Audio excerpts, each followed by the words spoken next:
All right. Should I go glasses or no glasses? Let's try no glasses for this round. All right. So back with another year of going over these evaluations. For those that don't know me, my name is Charles Barnes. I've been an avid Titans enthusiast for since inception, but been going over drafts for well over a decade. I like to keep accountability.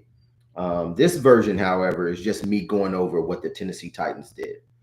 Um, so I'll go over every pick and I'll give my opinion about the process, the prospect, the good, the bad, the ugly, the in between, and then after that, I'll go over what I did and what I would have done with the allotted pick. So every draft, I go live while the Titans are picking, and I select who I would select. I pick who I would pick. But first things first, me and the Titans shared the number one overall pick, and that is Cam Ward. It wasn't a difficult decision in terms of the prospect. However, I just get this disclaimer out there in the open.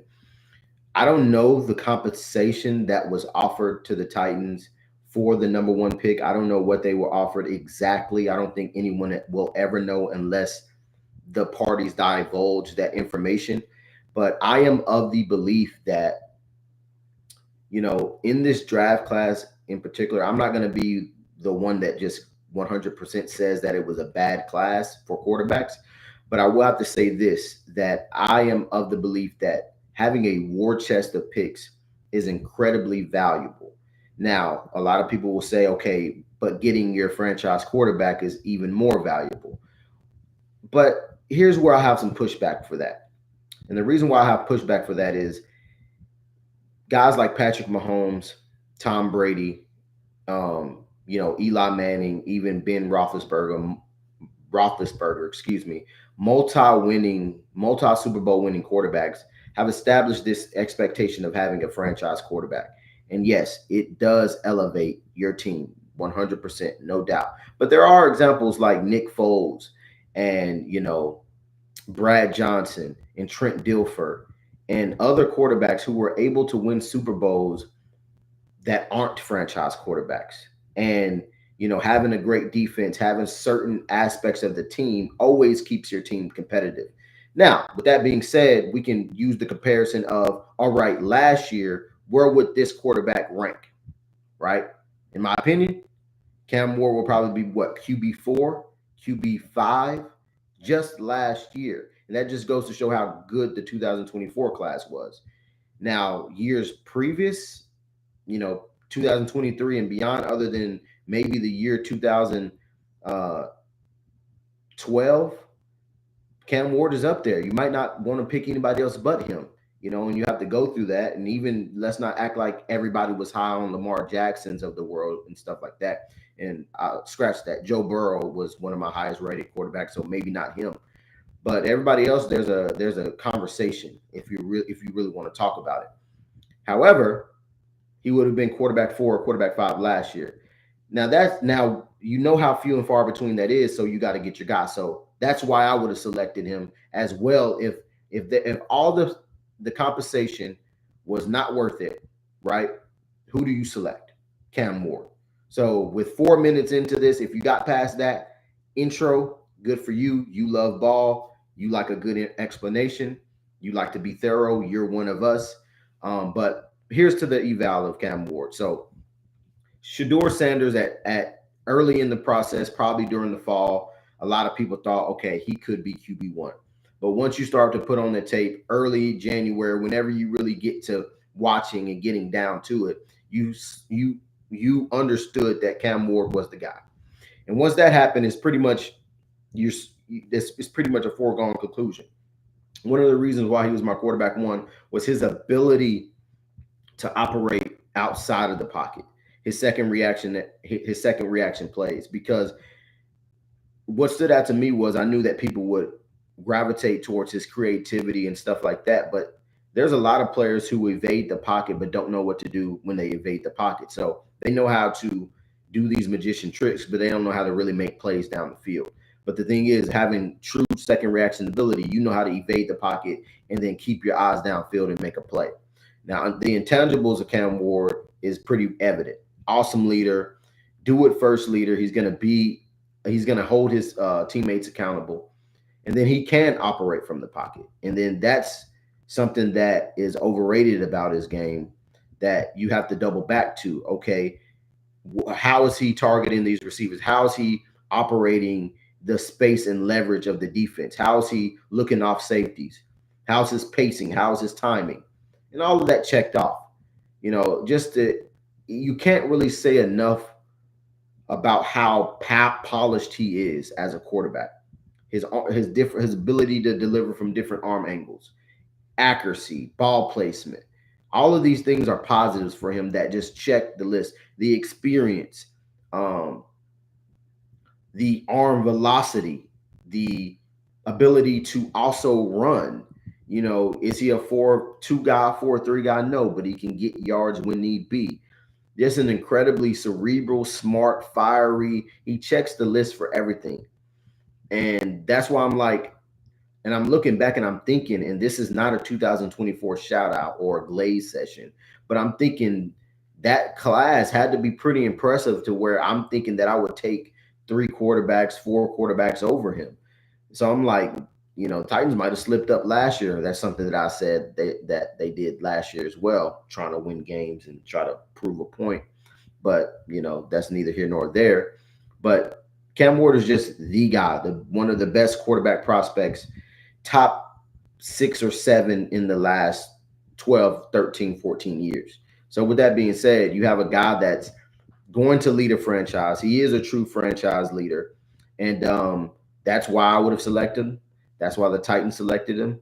And that's why moving forward, the Titans need to surround him with a great offensive line, the normal checklist, a great offensive line, the things that he's had when he's successful. He's always had some sort of deep threat. He's always had some sort of intermediate guy. Just an awesome guy on and off the field. And that's the good. Now there are some ugly things about his game, such as the turnover worthy plays. I think he's a little bit too nonchalant in the pocket at times. I think that he tries to find the perfect play mid play, so he holds on to the ball on money downs a little bit too long for me in my liking. I think that overall, I think there's something that's not talked about is his conditioning and his diet and his build. For me, over my years, I've looked at how players are built, how they move functionally, and for me, I do have a concern with Cam Ward and his thin lowers.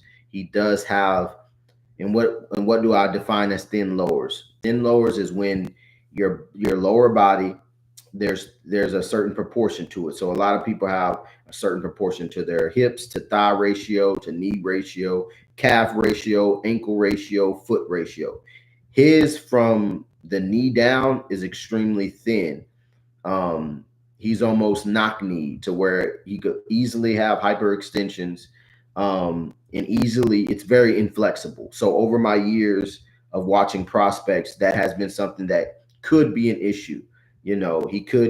Nothing could happen. And then if you bank your evaluation on those things not happening, then the Titans got themselves one of the top 7 quarterbacks over the last decade or so.